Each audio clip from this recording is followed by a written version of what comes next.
As wildfires become more frequent and more devastating, wildland firefighters are often the last line of defense protecting homes and communities. While these crucial public servants are in high demand right now, their paychecks are sometimes smaller than some fast food workers. And unless Congress acts, a temporary pay raise for federal firefighters will expire at the end of September. Stephanie Sy has the story. This year's wildfires have already burned 5.4 million acres in the United States and forced thousands of people to evacuate their communities. People that we know that went by and looked at the property said it's burned down. Everything, our stuff is all burned up. While fire evacuees flee to avoid danger, every year thousands of wildland firefighters are deployed to the front lines. There's crews right now in the country that have already completed 7 14-day assignments. And on average anymore, federal wildland firefighters are sleeping in the dirt and on assignment in excess of 130 days a year. Luke Mayfield was on a hotshot crew for 18 years. Hotshot firefighters are called on to suppress the largest and most intense wildfires in the country. The mobile teams face grueling hours and tough conditions. And they're stretched thin. In recent years, agencies have been short-staffed. By mid-July, even though the Forest Service had met its hiring goal of onboarding more than 11,000 firefighters, those numbers don't tell the whole story. Across the nation, we are missing 25% of the desired capacity of roughly 18,000 federal wildland firefighters across the Department of Interior and United States Forest Service.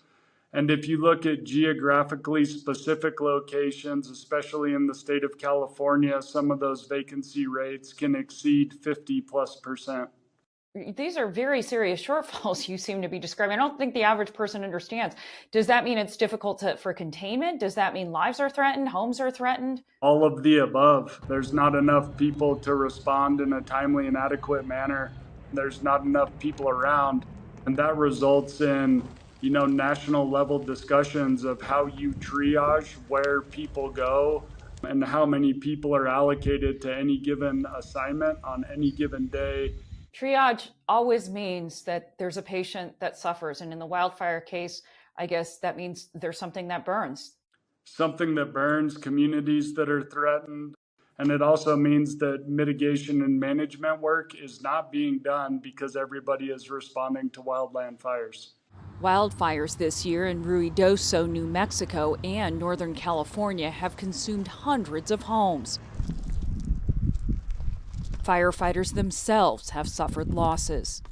I feel luckier than some of the people here because we do have a few things, not very much, but a few things to hold in our hands that survived. With climate change increasing the severity and frequency of wildfires, trained wildland firefighters are needed more than ever. But Mayfield, now head of a nonprofit that advocates for federal fire personnel, says the pay scale doesn't reflect the demands of today. You need as much time on the fire line as possible in order to make a livable and plannable income, which results in the regular need of trying to accrue 1,000 or more hours of overtime for a majority of wildland firefighters. You need to do 1,000 hours of overtime every fire season in order to make ends meet. Yeah, I would say that is very fair to say, and that's 1,000 hours in roughly a 5 to 6 month period. Under the bipartisan infrastructure law, wildland firefighters were guaranteed a minimum wage of $15 an hour, but that expires this fall. Mayfield and others are pushing Congress to pass legislation that would lead to a more permanent pay increase. Everyone's looking for certainty, and we need that stable, sustained funding over time. Without congressional action, and only reinforces the fears that wildland firefighters currently have about our support and our commitment to their careers that are needed. We have 30,000 firefighters in the system that are engaged on large fires. We're seeing a lot of injuries. We're seeing a lot of near misses. We've had a number of fatalities. Alex Robertson is another former hotshot. He still works for the Forest Service, but says the life of a wildland firefighter no longer fits his lifestyle. I was married and had 2 young sons, and being on a hotshot crew, being away from home for that amount of time, being in a very dangerous line of work, wasn't going to play out very well. It also didn't play out well for Luke Mayfield. While he was helping save lives, he felt helpless in his own.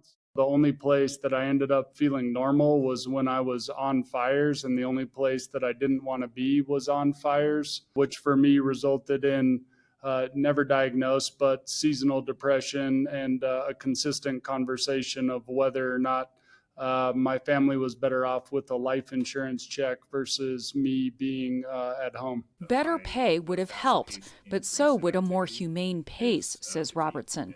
We know that our folks can't just go for the next 2 months, day in and day out, at the pace that they're going right now. It really is about building in some breaks, building in some rest, and so they can be effective and at their best at the end of the fire season like they are at the beginning of the fire season. Despite the challenges, Mayfield says wildland firefighters love what they do. It sounds like the kind of job you would only want to do single and young and for a couple of years, and yet you did it for 20 years. What continued to drive you in this job? I mean, it's a public service. I think people are drawn to that, and it is the most gratifying and life-shaping job that I've ever had. It's the one thing that I did in my life that was truly motivating and motivated me to be a better person, be a better leader, and take care of people. Now they're asking lawmakers to take care of them. For PBS News Weekend, I'm Stephanie Sy.